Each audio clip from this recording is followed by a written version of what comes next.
운동 선수들이 자신이 갖고 있는 실력에 문제점이 생겨서 쉽게 빠져나오지 못하는 것을 이 슬럼프라고 합니다. 그렇게 자기가 갖고 있는 그 실력에서 무언가가 흐트러져서 제 실력을 발휘하지 못하고 이 슬럼프에 빠지게 되면 그 슬럼프를 벗어나는 방법이 있는데 그것은 바로 기본으로 돌아가는 것입니다. 오늘 우리가 읽은 본문은 고린도 교회의 문제점 중에서도 이 우상 제물에 대한 문제에 대해서 바울이 이제 마무리하는 이 교훈의 내용인데요. 이 교훈을 한마디로 요약하면 이 기본으로 돌아가라라는 것입니다. 교회도 문제점이 생겼을 때에 교회가 교회답지 못하고 우상 제물의 문제로 갈등이 있고 이 시험이 들게 되어진 이 문제 앞에서 교회는 기본으로 돌아가게 될 때에 문제를 극복해낼 수 있음을 사도 바울이 권면하고 있는 것이죠.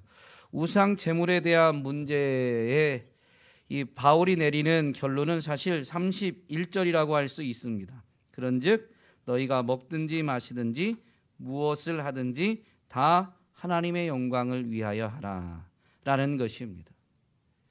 하나님의 영광을 위해서 하라라는 이 권면은 사실 하나님의 영광을 위해서 하나님의 택한 백성들이 이 교회가 할 수 있는 것은 뭐냐면 그분의 계명을 지키는 것인데 예수 그리스도를 통해서 세워진 교회에게 새 계명을 주실 때에 그 계명은 두 가지이죠. 바로 구약의 이 율법을 요약한 두 계명은 하나님을 사랑하라는 것과 이웃을 사랑하라라는 것입니다. 다 하나님의 영광을 위하여 하라라는 이것은 행동 지침으로 보면 하나님을 사랑하라라는 것과 그리고 이웃을 사랑하라라는 것입니다. 물론 우상 제물에 대한 구체적인 이 행동 지침은 사랑하라라는 이 명령은 아니지만 이것이 기본 원칙 원리가 되어져서 이런 상황에는 이렇게 하라, 이런 상황에는 이렇게 하라라는 권면을 낳게 된 것이죠. 그러므로 지금 이 교회의 문제 앞에 사도 바울의 권면은 사랑하라, 하나님을 사랑하고 이웃을 사랑하라라는 것인데요. 바로 그리스도인이 기본으로 돌아가야 되는 것임을 발발 권면하고 있는 것입니다. 오늘 마무리하는 부분에서 보면 먼저 이 바울의 권면은 출애굽한 이스라엘 백성의 예를 통해서 하나님을 사랑해야 됨을 분명히 권면하고 있습니다. 그는 출애굽한 이스라엘 공동체와 고린도 교회와의 어떤 공통점을 먼저 설명하면서 출애굽한 그 이스라엘 공동체가 바로 이 고린도 교회 공동체와 다르지 않음을, 그래서 출애굽한 이스라엘 공동체의 광야 생활을 통해서 반면 교사를 삼고 교훈을 얻어야 됨을 설명해 주고 있습니다. 2절 말씀에 보면 모세에게 속하여 다 구름과 바다에서 세례를 받았다. 이스라엘 공동체도 세례를 받은 공동체로서 바로 신약 시대의 교회와 다르지 않음을, 물론 구약의 세례 예식이 있는 것은 아니지만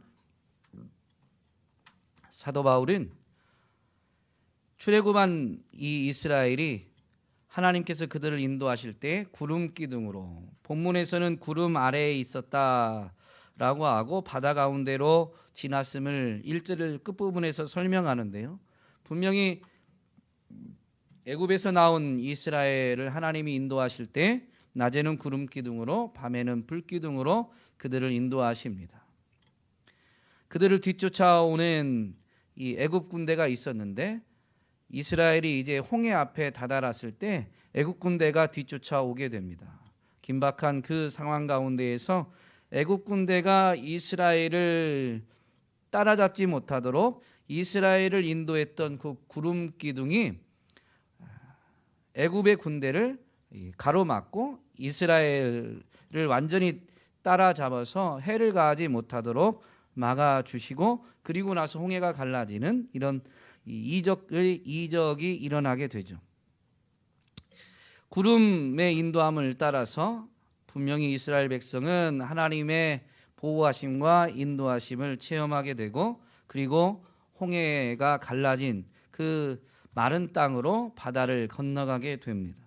그런데 이 홍해를 건넌 것을 사도 바울은 영적으로 바로 이 세례로 보고 있는 것이죠. 왜냐하면 마른 땅이었지만 홍해 가운데로 들어가게 되었고 사실은 이스라엘은 그 홍해를 통과해서 생명을 얻었지만 그들을 뒤따라왔던 애국 군대는 홍해에서 다 죽게 됩니다. 그러므로 홍해는 들어갈 때에는 나오지 못하면 홍해는 어떤 곳이냐면 죽음의 장소였습니다.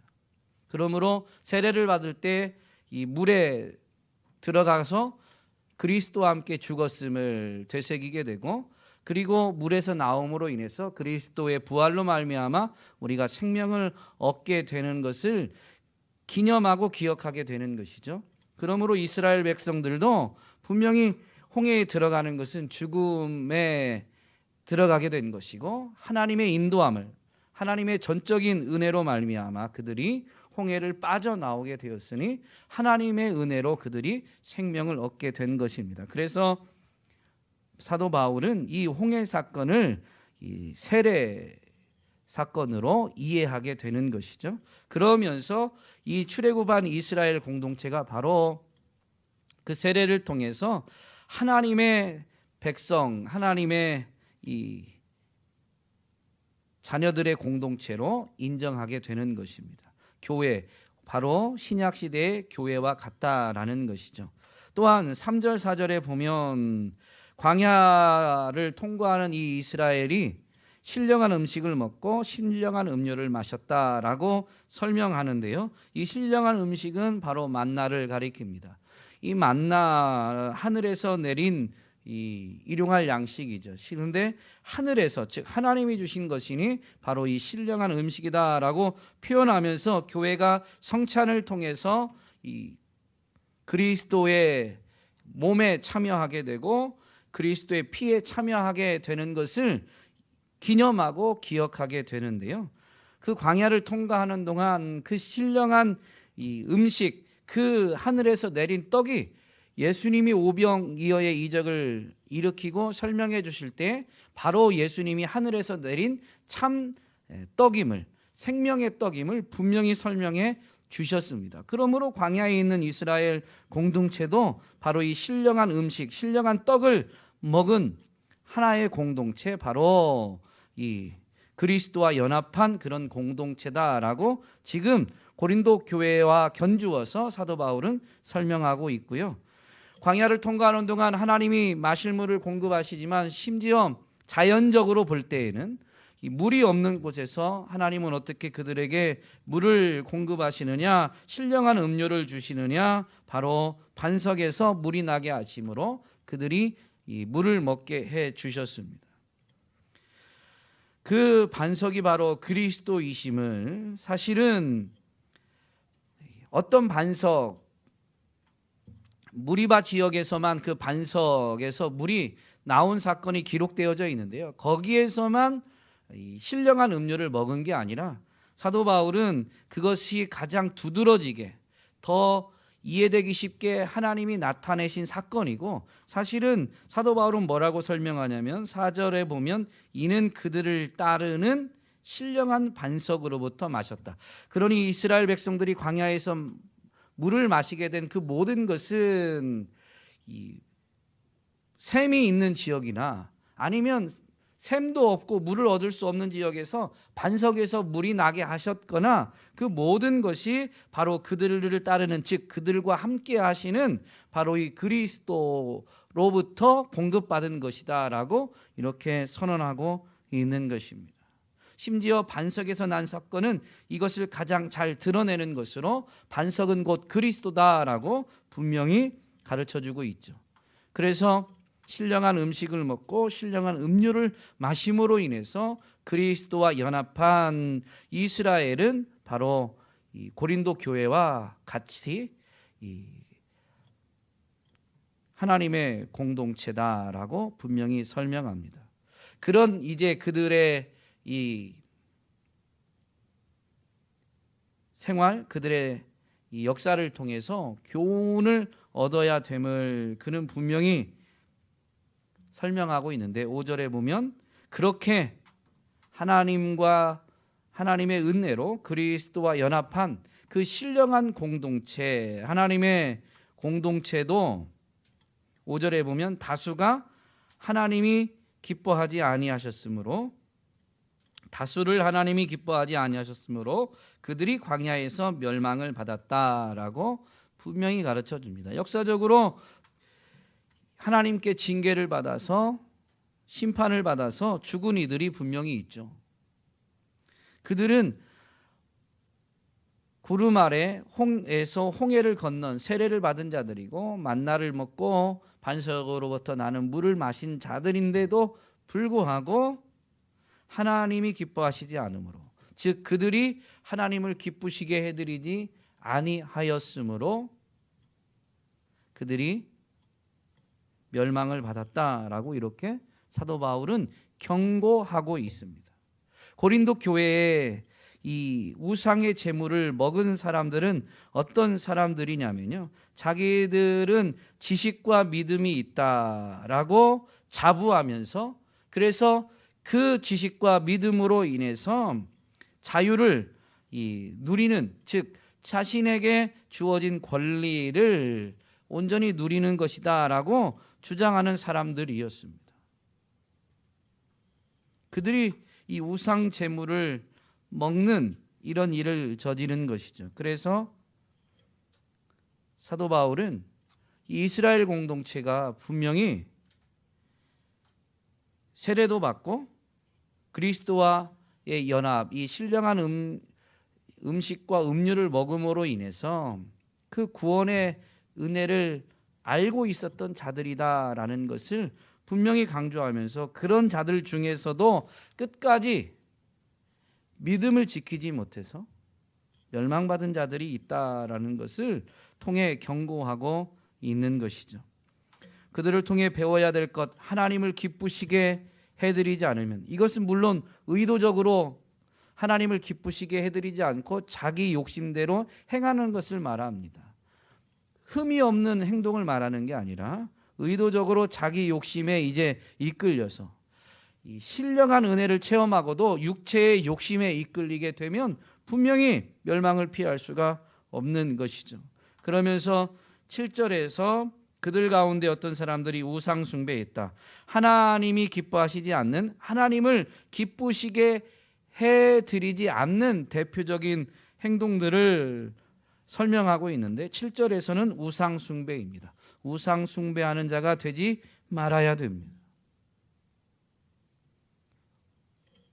하나님을 알고 하나님을 섬긴다고 하면서 우상 숭배하는 것은 하나님을 기쁘시게 해드리는 것이 아닙니다. 하나님의 마음을 아프게 해드리는 것이죠. 그것을 계속 의도적으로 그렇게 행한다면, 자기 욕심에 이끌려서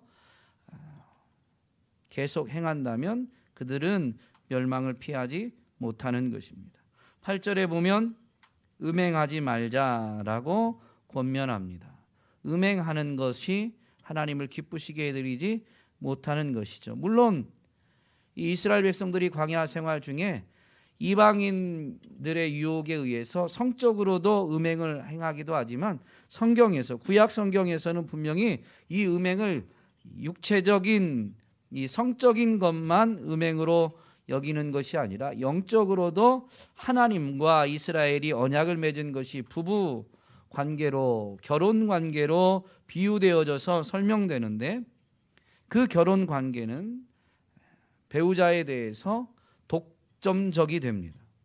근데 그 대상에만 집중하지 않고 다른 것에 마음을 빼앗기는 것, 다른 것을 사랑하고 섬기는 것이 바로 우상 숭배요, 그것은 곧 음행의, 영적인 음행에 해당하는 것이죠. 이스라엘이 광야에서 음행을 행하다가 하나님 앞에 징계를 받아서 멸망받은 사람이 2만 3천 명이나 됩니다. 그러므로 분명히 음행을 행하면 하나님을 기쁘시게 해드리지 못하고 하나님께 심판을 받게 되니 음행하지 말자라고 이렇게 권면하고 있습니다. 9절에서는 주를 시험하지 말자라고 하는데, 교회에게는 물론 이 주는 구약에서는 하나님을 의미하죠. 그러나 신약에서 주는 그리스도를 의미합니다. 분명히 이 주님을, 그리스도를 시험하지 말자라는 것입니다. 이제 교회에게 이 우상 제물의 문제로 설명을 할 때 보면 이 주를 시험하는 것은 사실 우상 제물의 음식을, 우상 제물을 먹는 것이 바로 주를 시험하는 것에 해당될 수 있습니다. 어쨌든 이 주를 시험하다가 그들 또한 이 뱀에게 멸망하였음을 분명히 설명하죠. 사실 이 사건을 보면 주를 시험한다라는 것은 주님을 신뢰하지 못하고 주어진 환경에 불평하고 원망하는 것입니다. 이어지는 10절에서 분명히 원망하지 말자라고 하는데요, 이 원망하는 것이 주님을 온전히 신뢰하지 못하기 때문에 생기는 것이고, 그 불평과 원망은 주를 신뢰하는 것이 아니라 주님을 시험하는 것이 되어버립니다.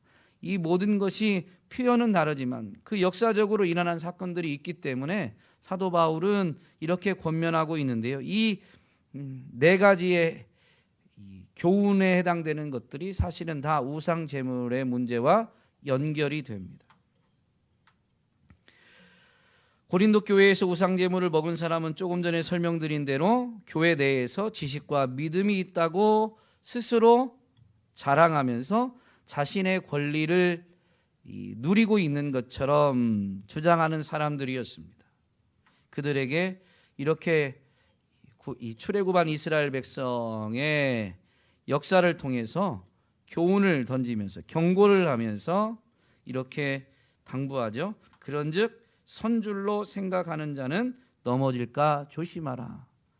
지식과 믿음이 있다고 자부하는 그들, 선줄로 생각한다면, 선줄로 생각하는 자는 넘어질까 조심해라. 너희가 정말로 섰다면 끝까지 바로 서야 된다.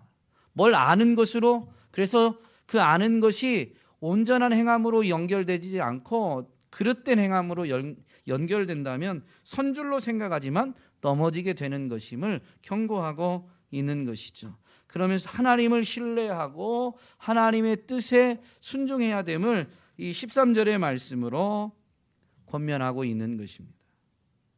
이런 교회가 겪는 문제들, 이걸 먹어야 되나 말아야 되나, 이런 것들은 대단하지 않게 보인다면 감당할 수 있기 때문에 하시는 것이고, 만약에 이것이 감당하기 어려운 문제다라고 한다면 피할 길을 내시기 때문에 그 하나님을 신뢰해서 이 우상 제물의 문제를 정말로 지혜롭게 해결해야 될 것을 권면하고 있는 것이죠.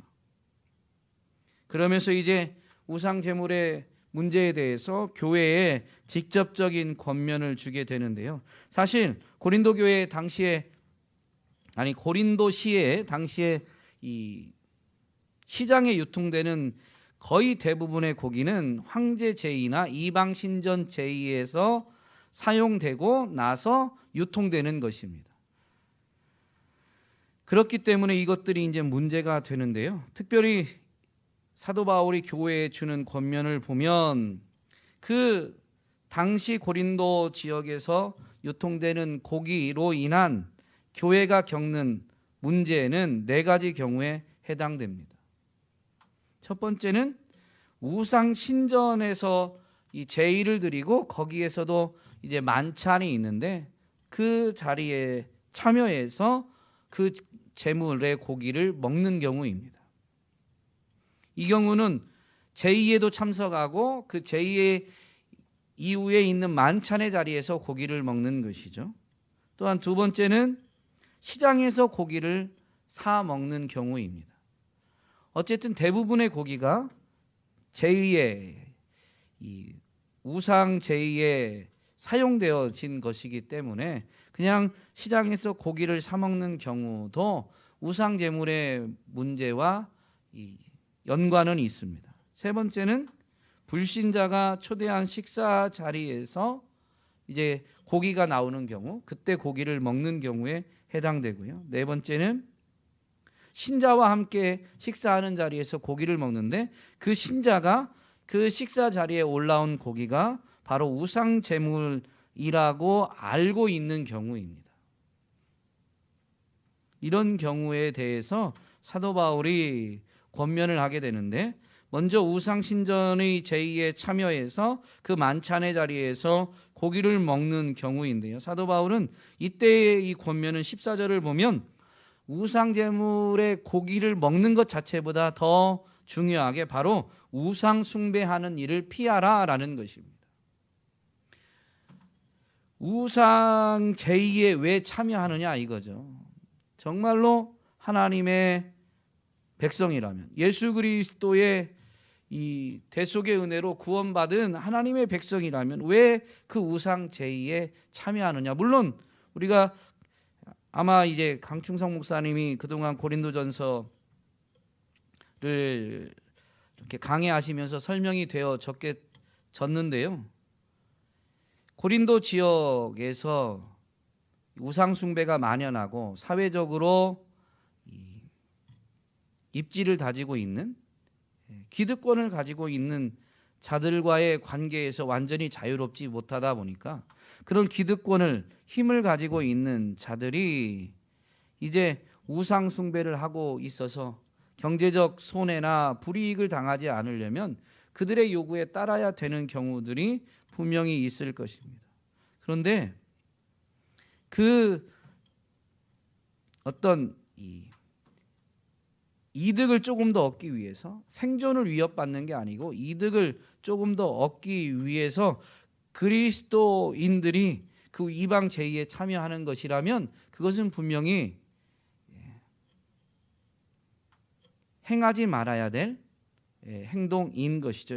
사도 바울은 이것을 분명히 경고하면서 우상 숭배하는 일을 피하라라고 분명히 가르치고 있습니다.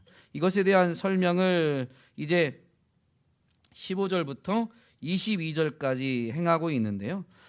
앞에서 설명한 출애굽한 이스라엘 공동체의 경우처럼 교회도 내내 같은 건데, 바로 이 신령한 음식을 먹고 신령한 음료를 마심으로 그리스도와 연합하고 교회는 하나가 되는 그런 은혜를 누리게 됩니다.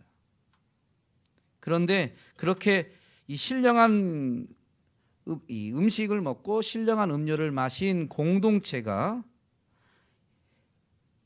우상 신전의 만찬에서 그 제물의 고기를 먹는다라는 것은 그 제의에 참여하는 것과 똑같은 것이어서 귀신과 교제하는 것이 됩니다.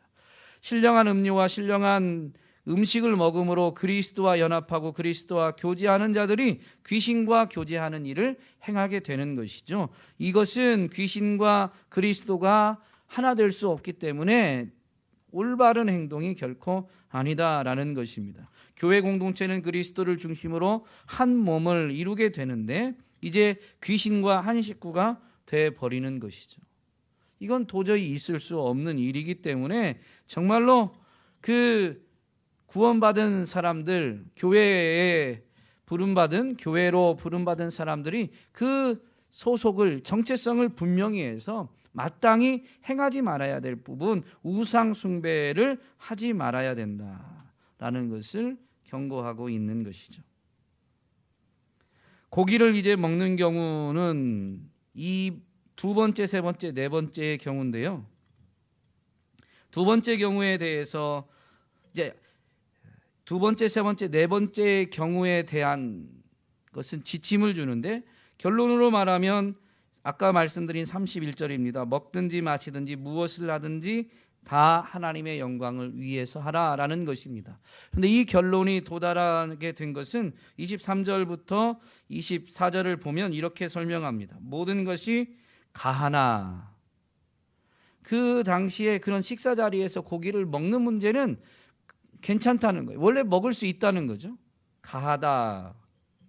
시장에서 사 먹는 경우든 어느 식사의 자리에서든 그 우상 제의의 현장에서 행하는 것이 아니라면 고기를 먹는 것은 가합니다. 심지어 먹지 않는 것도 괜찮아요. 가능한 거예요. 모든 것이 가하나 그 모든 것이 유익한 것은 아니다 라고 말하면서 덕을 세우는 것이 더 중요한 것임을, 가하기 때문에 마음대로 하라라는 게 아니라 가할지라도 덕을 세우는 행동을 해야 됩니다. 그래서 24절에 이런 원칙을 덧붙이죠. 누구든지 자기의 유익을 구하지 말고 남의 유익을 구하라. 그러면서 이제 두 번째, 세 번째, 네 번째 해당되는 경우에 대한 행동 지침에 대해서 구체적으로 권면을 줍니다. 그리고 나서 마지막으로 31절에서 총괄적으로 결론을 내린 것이 먹든지 마시든지 무엇을 하든지 다 하나님의 영광을 위해서 하라라는 것입니다. 두 번째 경우, 아까 말씀드린 것은 시장에서 고기를 사 먹는 경우입니다. 25절에 무릇 시장에서 파는 것은 양심을 위하여 묻지 말고 먹으라라는 것입니다. 시장에서 고기를 팔면 그냥 고기로 여기고 그냥 사다 먹으면 된다라는 것이죠. 물론 그 양심은 뒤에 보면 고기를 사서 먹는 자기 자신이 아니라 그걸 바라보는 다른 사람이나 심지어 파는 사람일 수 있습니다. 굳이 그걸 물어서 나는 자유로울지라도 그걸 확인해서 이거 우상 제의에 썼던 거냐 아니냐, 그리고 묻을 필요가 없는 것이죠. 만약에 그걸 물으면서 사가게 되면 나는 자유할지 모르지만 그 소리를 들은 누군가는 우상제의, 우상에 드렸던 제물인, 우상 제물인데 저 고기를, 예를 들면 세종원육교회 뭐 이제 앞으로 우리 교회도 중직자가 세워지겠죠. 중직자가 그랬다 그러면 저 크리스찬 중에, 그리스도인들 중에 세종원육교회 뭐 중직자가 우상제물을 사가네 이렇게 돼버리면 그 사람이, 그걸 본 사람이, 심지어 만약에 파는 사람이 이제 양심의 가책을 받을 수도 있다라는 것이죠. 가하기 때문에 그냥 묻지 말고 시장에서 유통되는 고기는 사서 먹으라 라는 것입니다. 다른 사람의 유익, 다른 사람의 양심에 이 거리낌을 주지 않기 위해서 그렇게 행하라 라는 것이죠. 세 번째의 경우는 불신자가 식사 자리에 초대한 경우입니다. 27절에 보면 불신자 중 누가 너희를 청할 때라고 분명히 이 경우를 언급하면서 너희가 가고자 하거든 너희 앞에 차려놓은 것은 무엇이든지 양심을 위하여 묻지 말고 먹으라 라는 것입니다. 불신자는 이게 우상제물인지 아닌지 개의치 않아요. 그냥 불신자 입장에서는 친구를 초대해서 식사를 대접하는 것이죠. 그런데 그 자리에서 굳이 그 고기 우상제물인 건지 언급해가지고 그 제국 식사를 대접하는 사람을 불편하고 부담스럽게 만들 이유가 없는 것이죠. 그래서 그런 것을 개의치 않는 그를 위해서 그냥 묻지 말고 먹으라라고 분명히 권면하고 있습니다. 네 번째의 경우는 우상제물이라는 것을 인식하는 신자와 함께 있는 경우입니다. 28절에 보면 누가 너희에게 이것이 제물이라 말하거든 알게 한 그 사람과 그의 양심을 위하여 먹지 말라. 어떤 신자가 있어서 이거 우상제물인데 그러면 먹지 말라는 것이죠.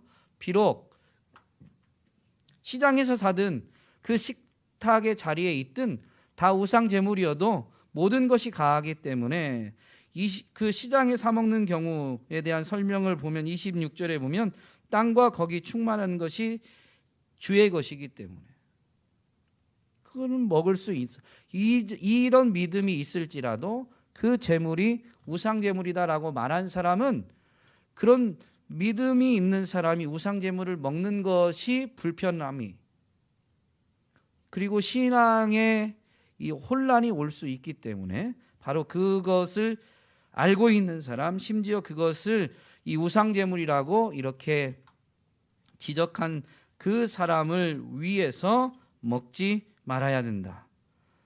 그러면서 분명히 그 양심이 너희 것이 아니라 남의 것임을 사도 바울은 한 번 더 설명하면서 자기의 유익이 아니라 남의 유익을 위해서 행해야 되는 것임을, 이것을 잘 생각해 보면 제가 처음에 말씀드린 기본 원칙입니다. 이웃사랑.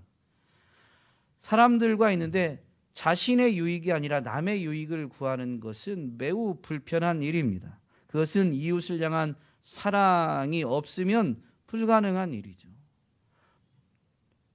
잘못된 일도 아니고 능히 그럴 수도 있는데 왜 남을 자꾸 신경 써야 되느냐?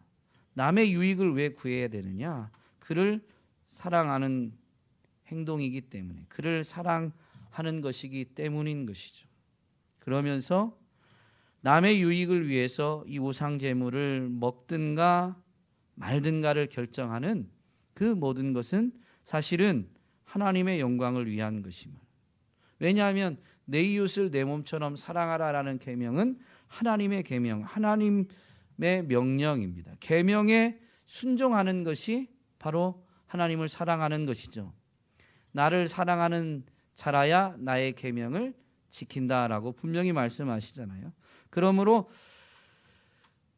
우상 숭배하지 말 것을 명령한 이 첫 번째 명령은 분명히 하나님, 오직 하나님 한 분만, 우리의 마음을 다해서 하나님을 사랑해야 되는 이 명령에 순종하는 것입니다.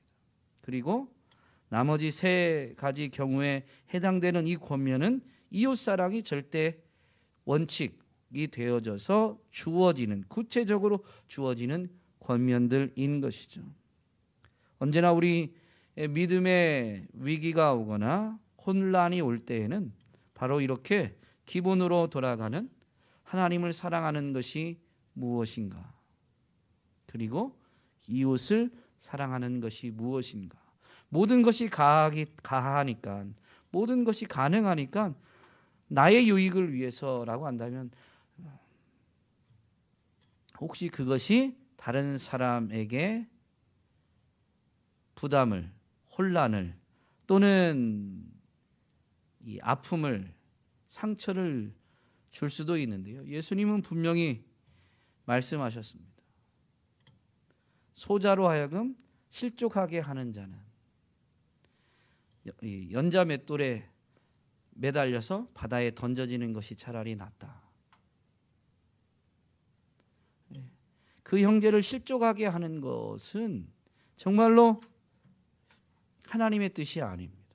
오늘 우리는 삶의 모든 순간에 정말로 우리를 위해서 생명을 내어주신 그 그리스도를 본받아서 하나님을 사랑하고 이웃을 사랑하는 이 절대 원칙을 따라서 삶을 살아가는 우리들이 될 수 있기를 간절히 소망합니다.